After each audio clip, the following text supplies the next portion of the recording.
여러분 질문하신 것 중에 이런 질문이 있습니다. 출고 후 첫 세차에 대해서 어떻게 자세하게 설명해 주세요. 자세하게 한번 알려드릴 건데, 이게 출고 후 첫 세차면 완전히 새 차잖아요. 그러면 새 차랑 일반적인 중고차를 표현하면 그렇고, 새 차랑 일반 차의 가장 큰 차이점은 그런 게 있어요. 새 차는 수월이 극단적으로 거의 없습니다. 도장면이 굉장히 깨끗한 상태고, 반대로 일반적인 차량은 수월이 많아요. 새 차에 있는 도장면의 상태를 최대한 유지하면서 세차를 해야 돼요. 그게 가장 큰 포인트입니다. 그러면 어떻게 해야 되냐면 여러 가지, 이게 세차라는 게 여러분도 아시다시피 한도 끝도 없어요. 처음부터 설명드리면, 그래도 대략적인 틀을 잡아드리면, 셀프 세차장에 가지고 들어가시면 일단은 실내 세차부터 하세요. 처음부터 실내에다가 실내 세정 케미컬 같은 거 그런 거 많이 쓰지 마시고, 그거는 나중에 어느 정도 더러워지면 그런 거 쓰시면 됩니다. 그냥 수건 있죠. 일반적으로 요 정도 사이즈의 수건, 요런 거 하나 준비하셔가지고 물을 묻힌 다음에 꽉 짜서 전체적으로 닦으세요. 처음에 세차는 특별한 케미칼을 안 쓰고 그 정도만 하셔도 깨끗한 상태를 유지할 수 있습니다. 그리고 팁을 하나 드리면, 실내 세차할 때는, 실내 세차는 가죽 틈 사이도 있고 대시보드나 각종 플라스틱 틈 사이들 있죠. 그런 부분을 브러쉬를 좀 잘 쓰셔야 됩니다. 브러쉬는 대부분 돈모로 만들죠. 이런 거는 페인트 브러쉬인데, 페인트집, 철물점 이런 데 가시면 몇백 원 안 합니다. 이런 거 사셔가지고 틈 사이에 먼지 같은 거 털어내시고, 나머지 부분은 그냥 수건, 물기 꽉 찬 거, 그런 거 닦아내시고, 그렇게 하셔도 세차는 충분히 깨끗하게 유지할 수가 있습니다. 뭐랄까, 실내 부분이 더러워지는 건 운전자 때문에 더러워집니다. 사람 때문에 더러워지는 거예요. 핸들이 사람이 안 잡잖아요. 깨끗해요. 하지만 사람 잡으면 사람 손에 있는 기름이 핸들에 묻고, 팔걸이에 사람의 땀이 묻고, 말하면서 입에서 나가는 침이라든지 이물질, 그런 것 때문에 더러워지는 게 실내입니다. 대부분.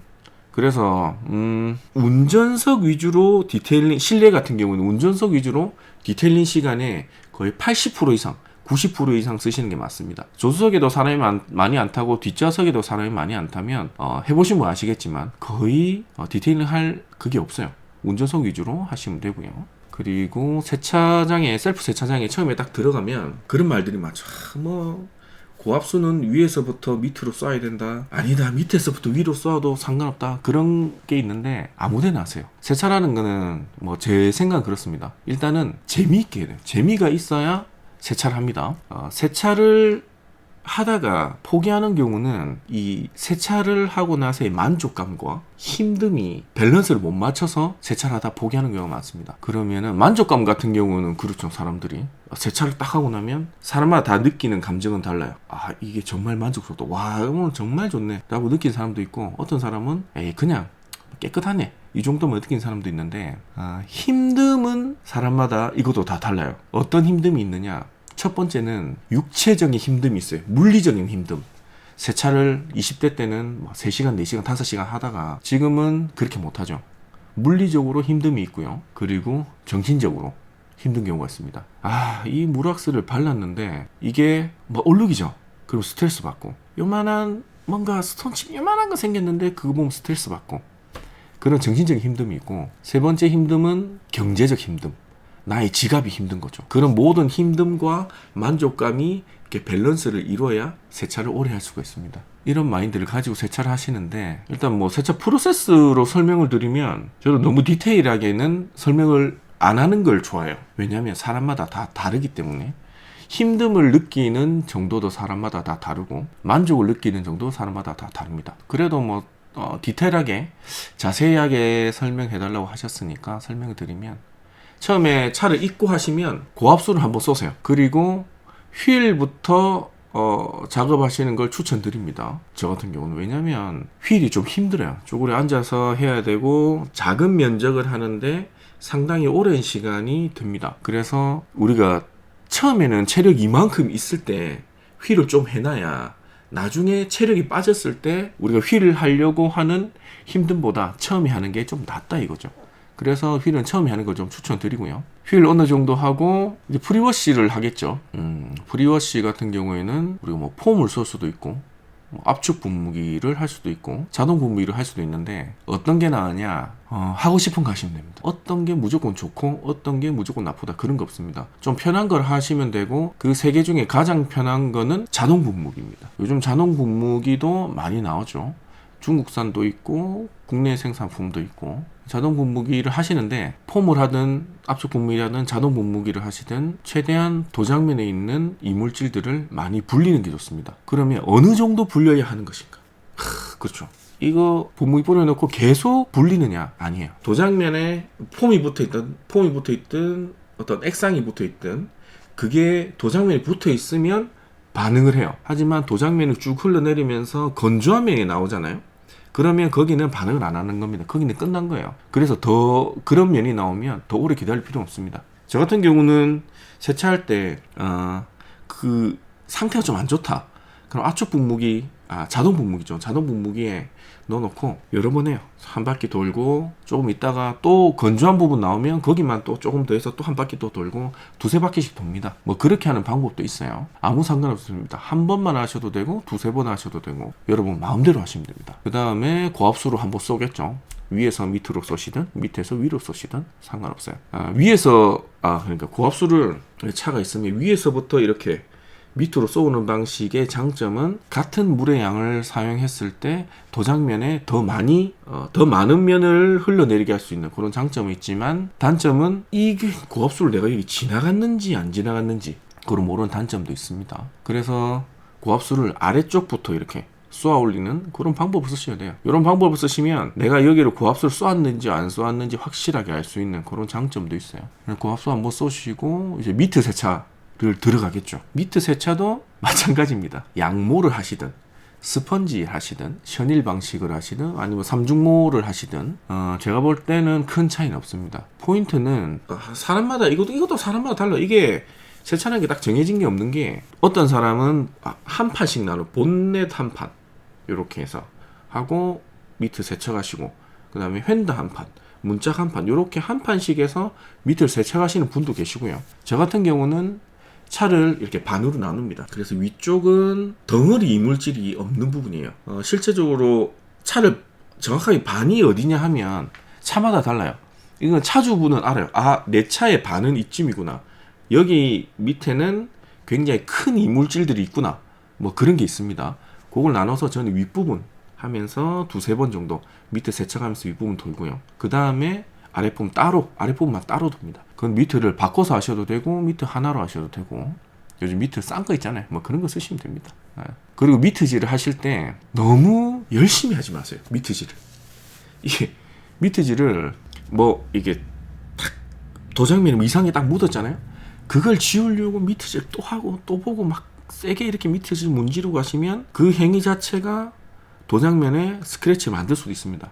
물론 미트 때문에 만들어지는 건 아닌데 밑에 묻어있던 이물질들이 미트 세척을 한다고 100% 다 떨어지는 건 아니거든요. 약간은 있어요. 그래서 그 도장면에 있는 요만한 거 하나 지우려고 막 문지르다 보면 그것 때문에 스월이 더 발생할 수 있습니다. 일반적인 차량들은 뭐 그 정도 가지고 티가 나진 않는데 새 차 같은 경우에는 아까도 말씀드렸다시피 스월이 그런 거죠. 빚이 10억이 있어요. 10억이 있는데 오늘 저녁에 친구랑 술을 먹어야 돼. 50만원짜리 술을 먹는다 했을 때 10억이나 10억 50이 나서 크게 상관없거든요. 그 일반 차량도 스월이 100개 있는데 스월이 100개나 100항이나 상관없어요. 하지만 스월이 하나도 없는 상태에서 미트를 막 세게 문질러가지고 스월이 한 두세 개 생기면 나중에 드라잉하고 눈에 그게 딱 보여요. 그러면 그때부터 마음의 힘듦이 시작되는 겁니다. 너무 열심히 하지 마시라. 이물질이 있으면 다음에 지우면 돼요. 지금 안 지워줘도.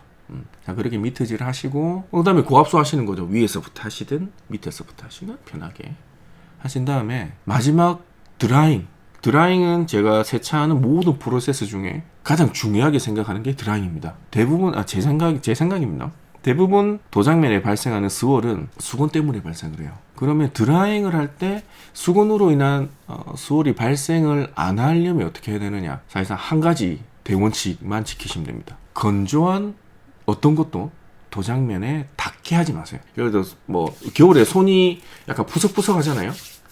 이 손 푸석푸석한 손으로 건조된 도장면을 이렇게 문지르잖아요. 손바닥으로 스크래치 날까요? 납니다. 건조된 걸로 문지르면 스크래치 나고 도장면은 생각보다 그렇게 강하진 않아요. 그래서 수건 같은 경우도 우리가 드라잉 타월 뭐 큰 거 많이 쓰죠. 이런 거 보통 트위스트 타월을 많이 쓰는데, 트위스트 타월을 바로 도장면에 갖다 대고 닦아버리면 그 자체로 스월이 생길 수가 있어요. 완전 안 생긴다는 보장 못합니다. 그래서 드라잉을 좀 하시는 분들은 수건에다가 미리 분무기로 물을 뿌려서 하시는 분들도 계시고, 그게 난 너무 귀찮다, 난 그게 싫다 하시는 분들은 유리에다가 먼저 드라잉 타올로 한번 지나간 다음에 그걸 도장면에 있는 물기를 훑어 지나가는 거예요. 그런 식으로 하시는 게 가장 도장면에 있는 스월을 발생을 안 하게 하는 방법 중에 하나입니다. 그러면 그게 있죠. 에이, 그렇게 하면 물기가 덜 닦이지 않을까? 덜 닦입니다. 그리고 물기는 덜 닦아도 상관없어요.